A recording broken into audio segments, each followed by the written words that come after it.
everybody. Hi, guys. So welcome to How to Feed a Loon. I'm Chris. And I'm Wesley. The Loon. The Loon. And folks, I am so excited because today we are just cutting straight to the chase. We are making, I am telling you, my favorite dish of all time. Mine I think too. It's yours. I think it's the best dish I know how to make because I've been making it since I was 2. It's that good. Folks, we are doing our chicken fried steak. Woohoo! Now, for anyone who's not anywhere near Texas or the southern United States, you may be saying, chicken fried steak? What in the world is that? Well, it's steak that's kind of like fried like chicken. It sounds crazy. Exactly what the title says. It is. I know. It is. But it's so delicious. And I'm telling you, so obviously we're Texans, and there's as many chicken fried steak recipes as there are Dallas Cowboy cheerleaders.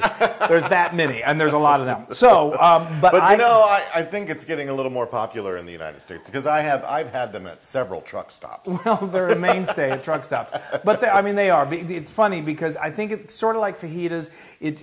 The steak that we're going to be using. This is cube steak. It's an inexpensive piece of meat, which is great. This is not real expensive, but chicken fried steak started becoming just this really popular dish and started becoming on menus. I mean, they're fine dining steakhouses and also now. Everything's fried in Texas. Well, that's true. Yeah, and so it became like this hot because it's so delicious. So I think where I'm going with that is, can you use a different type of meat for this? Well, you absolutely can. So I have to say, so I can share with you, I was on Food Network's Guys Grocery Games. Yay! It was so much fun. It was real. And this was the first dish I made. And all I can say, well, you can watch for yourself. Guy loved it. He said, I'm coming to your house to have some more of this. That's awesome. So I don't know. I don't mean to brag, but I think we've got the best chicken fried steak in the world. I don't know. I'm just going to say. I think you can see the episode somewhere on YouTube, like for the guys game. Yes. Games or something. So anyway, so we're going to show you how to make this, and I think you're going to love it, and I know you're going to love it. I know. So we're going to start. Yes. So your question was, can we use a different kind of steak? So this is cube steak. As you can see, it's been tenderized. In most supermarkets, you can find them just like that. If you can't, you can get, it's also round steak. You can get cube steak. Didn't you use a nice steak when you did it on Guys? Yes, I'm getting into that. So, but to get it like this, you can kind of like hit it with a mallet, and you just kind of want to tenderize it. Yes. You know, because this meat, it's Right. the way it's prepared. But yes, you can absolutely use a more expensive cut of meat. So like on Guys Grocery Game, the way they do this is, you have to make something, and then, as you're getting your ingredients, they throw all of these curveballs at you. So I think I had to select an item that was really expensive or something. So I thought, I can do that. So I got a beautiful cut of ribeye. I felt a little guilty about breading it and deep frying it, but then when I sliced through it and they took a bite of it, it was good. Delicious. It was delicious. So anyway, all right, so let's get started. We need to I've got the cube season steak every layer Yes. of that we go. Of course. So what I'm going to do is I'm going to put on one side of each of these some Worcestershire sauce. I love it. And then I'm also going to put I'm going to do the wet first and do this side. What, Chris? Let me do one first so we can put it down so we the can line. at least be finished by tomorrow. Got it. So let me do this one here first. Okay, so we put Worcestershire on one side. Right. Then I'm going to put some pepper on here. And then I'm also going to put some adobo seasoning. It's so good. So adobo seasoning is just a kind of it's a seasoned salt. Basically, if you can't find adobo, you can certainly use seasoned salt. You can use like onion salt. You can use just regular salt. Your favorite spice whatever mixture. your kind of favorite, like any kind of seasoning. Go crazy if you like curry. Why not? Hey. And then on the other side, I'm going to put some hot sauce. I love this. He's putting just a little bit of Louisiana hot sauce. Now, what that does is that adds a little acid to the meat. It helps break it down a little. It gets it even a little softer. And it doesn't add a whole lot of heat. If you really like things spicy, then you can add a whole bunch on this. What this does is it just adds a very thin layer of seasoning that we're going to build upon. And he's going to add some more black pepper. Adobo. And then he's going to add some more adobo. Some more adobo. Okay, so now we've got our favorite dredge station set up over here. Okay. Now, we're starting off. This may seem a little crazy. Again, this is my approach, and it seems to work. So go ahead and put it in there. This is cornstarch. Cornstarch is used very commonly in Asian, like specifically Chinese cooking. It just helps make the proteins that you're cooking, that you're frying, really crispy. So I thought, let's do it, and it worked. Let's do it. Okay, so now we've got our wet batter. Oh, I guess I'm going to get the mitts. Go ahead and do it. So the wet batter, this is really where the flavor really comes in. So I like to do wet and then another round of dry. What the wet is we're going to start off with some flour. We've got all the complete measurements on howtofeedaloon.com. I'll go ahead and tell you, it's about 1.5 cups of flour.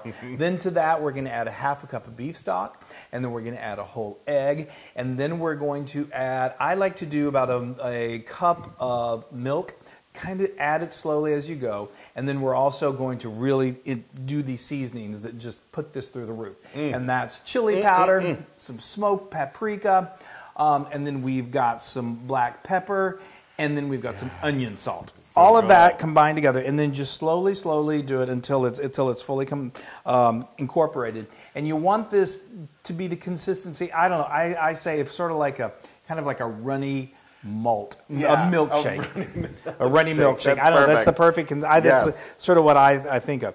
Now, and then you want to. I hope you did this. I shook it off. Shake it off, so you don't want it to be too battery. And then you just start with your next one. Now we're doing 2 here because we're feeding ourselves. Yes. But this recipe feeds anywhere from 6 to 8.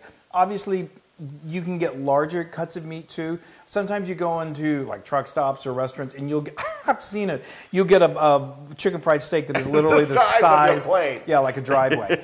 You can land a plane on it. But anyway, so it's very flexible. You just kind of go with what you want to do, and we're going to do that one. So let's and do then we're this going to come back and fry them. And then we're going to go over to the fryer. Yay, I'm so excited. All right. Here we go. Okay, so we've got 2 beautifully breaded, they're not fried, but they're breaded steaks. So what I'm going to do is I'm going to put them right here and show you. So that flour starts to absorb into that wet batter, which is what you want. And so now I have got a nice large skillet over here. So just another little trick, you learn something from everywhere you go, especially when you're around really experienced, brilliant chefs like I had the opportunity to be with on Guys Grocery Games. And so when I made this, I got rave reviews, they loved it, but Carl Ruiz, who's one of the judges, and I think he's won more of those Guys Grocery Games than anyone else, we were talking about how the best way to fry it, and in the interest of time, I just put them in the deep fryer because I had to do them really fast. But what you want to do is, and he helped me understand this too, and it's totally true, is that the weight of that steak, which these got a little weight to them, you're going to put them in the skillet with not too much oil, just enough oil just to kind of go up around the side of it. And then that's going to help that the batter as it cooks adhere to the steak. Then when you flip it, it'll do the same thing. Perfect. If you just drop it into, or if you have too much oil and you drop it in, that it doesn't really adhere and it kind of pulls away from it. So that's just. But in Guys Grocery Games, you only had. I had no time, so they were forgiving. So anyway, okay. So now like I said, I've got just enough oil in here. You can check the heat. You want to get it where it's nice and hot. Do a little water. Woohoo! You don't have that is hot. Like you put a little bit of flour in there, and it's going to sizzle. A little bit, It's going to sizzle. So anyway, we're just going to put these in here right now. Now these steaks, look at that. We told you that they were nice and tenderized. Sometimes they really tenderize them. Really tenderized. So they may be a little coming apart a little bit, but as they cook, they're going to become very cohesive. Exactly. So now this only goes, because it's a thin cut of meat, it only is going to cook for probably anywhere from 2 to 4 minutes per side, and then they're going to be done. So now, while you're doing that, why don't we show them how you made this lovely gravy? Yes. So you cannot serve chicken fried steak without cream gravy. That's right. If you're in Texas, you'd be kicked out of town. Exactly. So let me show you how to make this. It's quintessential cream gravy with black pepper. It's simple, but it's so delicious. So we start with a large skillet over medium heat. To that, we're going to add 2 heaping tablespoons of fat. You can use butter, but I like to use bacon grease. Bacon. So flavorful. Now use a wooden spoon to stir it around until it's fully melted. Now to this, we're going to add equal parts of all-purpose flour. Again, use your wooden spoon to stir it around until it's fully incorporated. You may need to add more flour. The end result should resemble wet sand.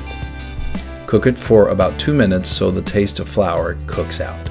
Now to this, we're going to start adding our milk. Make sure you have a whisk handy and start whisking vigorously.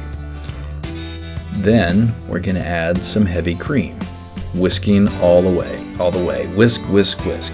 It's going to seem lumpy and kind of thick right at first, which is normal. It takes a little bit for that roux to dissolve. In all, you're going to use about 2 cups of whole milk to 1 cup of heavy cream.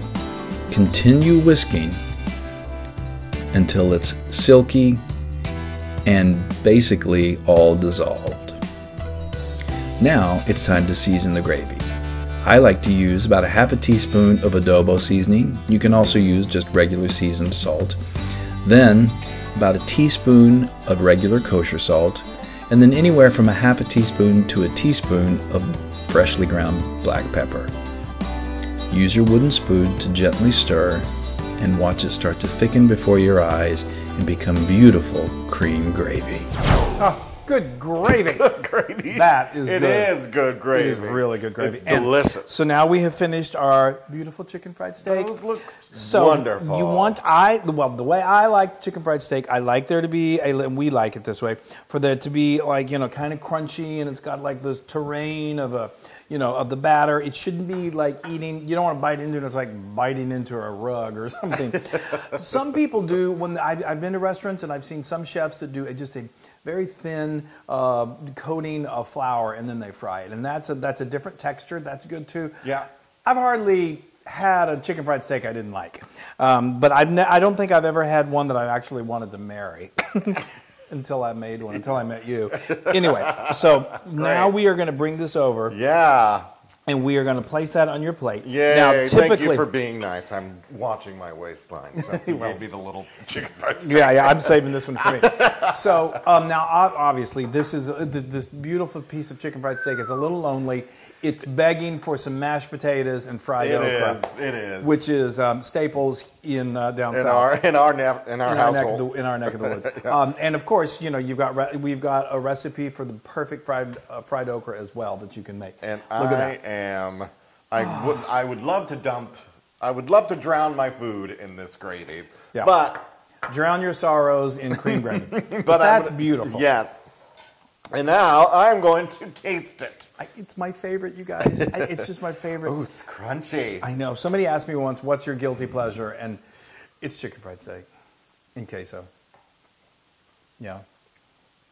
It hits all the right marks, right? I love this. I love it. I love it. I love it. And the way that we seasoned that steak with the Worcestershire and a little bit of hot sauce. Worcestershire, sorry. Oh, and the adobo, it's so good. The steak is delicious. And then the batter on top of that. I know, it's just a flavor sensation. It has Southwest. It has the South written all over it. It is so good. And you know what else it is? Well, what? It's 100% Loon approved. I'll tell you one thing. If it wasn't going to be Loon approved, we're heading to divorce court. Yeah, No. Here. Oh, right. You only brought one. Oh. No, oh, sorry. Well, we can share. I could just dig into that one. Oh, you know what? Actually, come over here and show the people, because I did not. I'm going to use my fingers to show them the inside real quick. You see how that is? Because I did not do that when I took my bite. I was too excited. Too excited about taking your bite. I know. It's just, it may seem weird like frying a piece of steak. Just try it. Just try it. Now, you can get this recipe and many more on howtofeedaloon.com. It's my favorite. It's the dog's favorite, too. Go to social media, like and share us, tell all your friends. Let's get this ball going. Let's get How to Feed a Loon really in everyone's front yard. No, everyone's you want to say hi? House. Anyway, say hi. Make chicken fried steak. Sorry. And while you do that, I'm going to keep eating. Eating it. Yay. All right, bye. Bye, everybody. Hey, everybody. Hey. Now, if you like what you saw, make sure you subscribe to our YouTube channel. That's right. And to get more amazing recipes like this, just click right here. Click, subscribe. Do it all. Just click and subscribe.